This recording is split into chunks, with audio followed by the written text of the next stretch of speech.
In the late 1940s, transcontinental flights took an entire day. Passengers wore formal attire. This was the peak of piston-powered air travel in America. Douglas Aircraft Corporation dominated the market. When the Douglas DC-6 entered airline service in 1946, it changed performance expectations.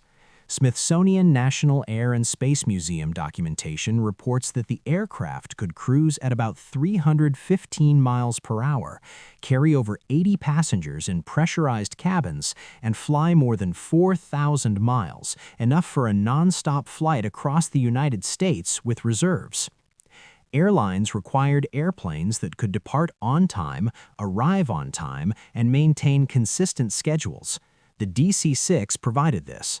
Official Douglas manufacturer records indicate dispatch reliability figures higher than those of other long-haul piston aircraft. Its Pratt & Whitney R2800 engines were rated below maximum limits to maintain manageable temperatures and reduce failures. By the early 1950s, passenger demand increased on long-distance routes linking New York, Chicago, Los Angeles, and Europe. Airlines required higher speeds to reduce travel time, longer range to eliminate fuel stops, and more advanced technology to justify higher fares. Military jet programs demonstrated that turbine engines could sustain speeds beyond piston engines. The DC-6 remained reliable, but did not meet these new performance requirements. Lockheed developed aircraft to address the speed and range needs that the DC-6 could not meet. Lockheed built a reputation with the original Constellation, introduced in 1943. Its triple-tailed design and dolphin-shaped fuselage were notable features. By 1951, Lockheed engineers recognized that design alone would not meet airline performance requirements. Airlines required an aircraft capable of addressing the increasing capabilities of jet aircraft. The result was the L-1049 Super Constellation. Lockheed documentation reports that the Super Constellation could cruise at over 330 miles per hour and had a maximum range exceeding 5,000 miles, depending on configuration. This allowed non-stop flights from the U.S. East Coast to deep into Europe.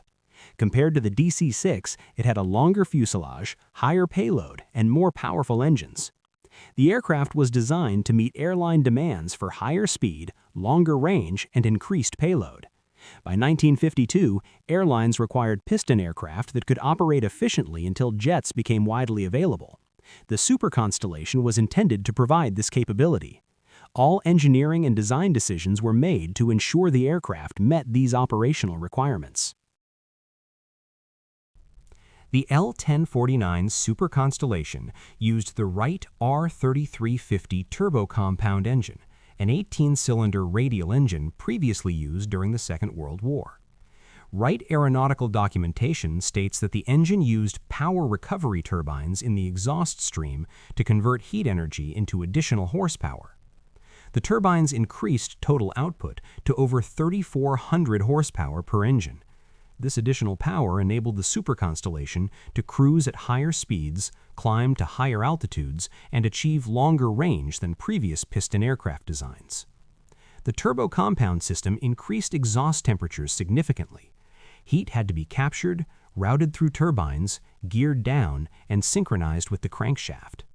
Each additional component increased mechanical complexity and potential failure points. Maintenance manuals from the early 1950s indicate that the R3350 turbo-compound engine had hundreds more parts than the Pratt & Whitney R2800 engine used on the DC-6. This included additional bearings, seals, and gearboxes. Oil systems operated at higher temperatures and lower viscosities. Small leaks could create operational hazards. When engine malfunctions occurred, they could lead to rapid system failures. Civil Aeronautics Administration incident records document a pattern of in-flight engine shutdowns, overheating events, and fires across Super Constellation fleets. Crews were trained to expect it. Engine failures weren't rare emergencies, they were operational assumptions. The power recovery turbines themselves became a particular problem. Subjected to intense heat and vibration, they suffered from blade fatigue and gear failures that were difficult to detect during routine inspections. A turbine failure didn't just reduce power, it could send shock loads through the drivetrain, damaging the engine from the inside out. And this was happening on a passenger airliner. Lockheed hadn't ignored reliability, they'd simply accepted risk as the price of performance. The Super Constellation wasn't built with large engineering margins. It couldn't be. Every knot of speed and every mile of range came from running closer to red lines that earlier designers refused to cross. In test conditions, it worked. In daily airline service, it punished everyone involved. Ground crews were overwhelmed by inspection schedules that never seemed to end. Engines that looked manageable on test stands behaved very differently after hundreds of cycles of takeoffs, climbs, and long-duration cruise at high power.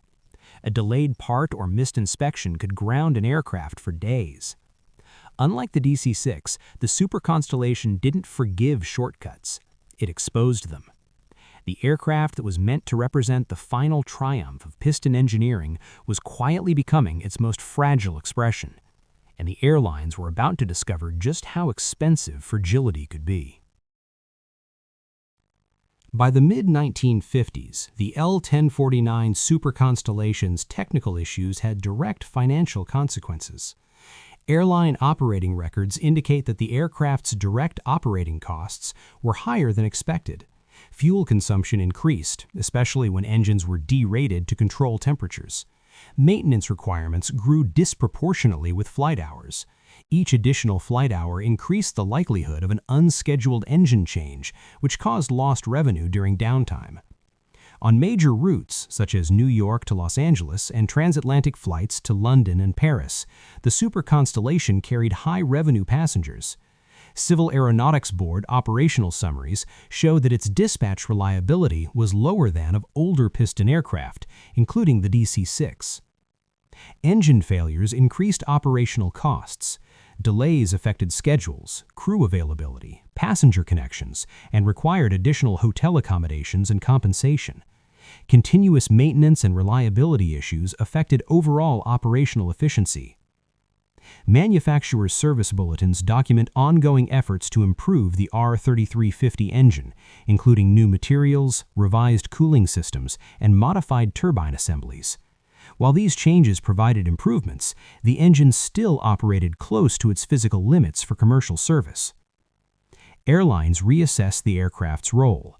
The Super Constellation did not provide a long-term solution and continued to incur high operating costs. By this period, jet aircraft development was advancing, reducing the operational relevance of piston airliners like the L-1049. The L-1049 Super Constellation's operational limitations became apparent as turbine-powered aircraft were developed.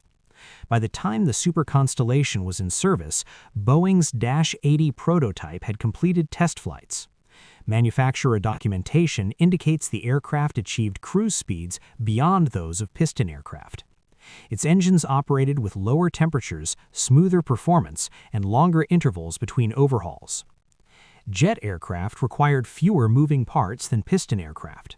They did not use power recovery turbines or exhaust systems operating at high temperatures. Maintenance intervals were longer, and performance margins were greater. Historical order records from Boeing and Douglas show that airlines accelerated purchases of the 707 and DC-8 compared to initial plans. Decisions were based on operational efficiency and reliability, not aesthetics or marketing. The Super Constellation demonstrated the limitations of piston engine technology. Increasing engine power introduced greater mechanical complexity, higher failure rates, and increased operating costs. Jet aircraft allowed airlines to increase performance while maintaining manageable maintenance and operating costs. Within a few years, airlines ceased ordering new large piston airliners. Existing fleets were retained and eventually reassigned to secondary roles. Long-haul, high-revenue routes transitioned to jet aircraft.